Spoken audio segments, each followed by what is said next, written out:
Talking about the local plan, I think we all accept the community of Basingstoke and Dean desperately needs a local plan ready for public consultation.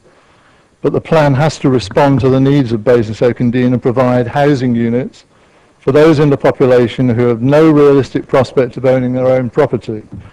With nearly 7,000 people on the local housing waiting list, this local plan offers virtually nothing to those deserving residents who primarily want low-rent council houses.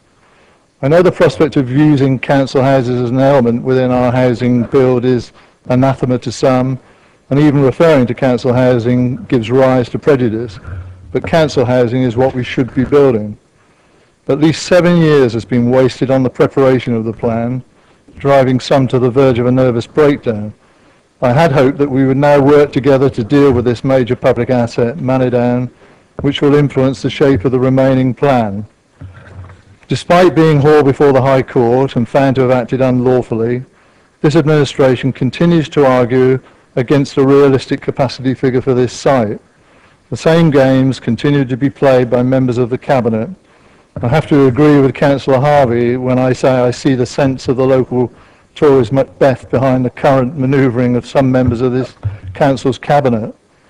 Amazingly, on the eve of this discussion of the local plan, we have the County Council agreeing to pay its share of £4 million towards the purchase price of the Manydown land so that it can share in its promotion and profit. But despite this, we have one of its Cabinet members continuing to argue against its development. Presumably, the Cabinet at county level doesn't understand collective responsibility any more than this one here, except when it comes to councillors still. That is, who wasn't allowed to stay outside of the tent as others now are. The real tragedy of all of this is that a project so well intended dating back to the mid-90s was allowed to become so corrupted. Having persuaded, and there are other words I could use, Basingstoke Council tenants into transferring to housing associations on the threat of massive rent increases, which was never going to happen, by the way, the purchase of the Manydown land from the sale of those council houses was intended to provide high-quality social housing in the future to meet the needs of the local population. For political gain and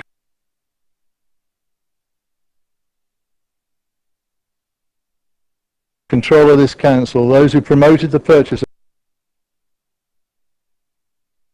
the Manydown then set about poisoning the minds of the people of Winklebury and Buckskin, supported by some of those who now sit in Cabinet, against the development rather than seeking to explain the benefits that could flow from such a project. Having spent years isolating and denying Manydown, the Tories now find themselves seeking to row back from this position, recognising the all-important role this site has in the local plan. I want to see 50% of the total build as high-quality, affordable housing on this site, subsidised as appropriate, together with a recognition that Manydown is a vital extension to the community, not a separate and detached entity to be bypassed wherever possible. Winklebury can benefit hugely, as can other communities, from the enhanced facilities provided by the development of Manydown. All the wonderful facilities that can be provided on Manydown must be easily accessible to the residents of Winklebury and beyond. We don't want this to be a gated community.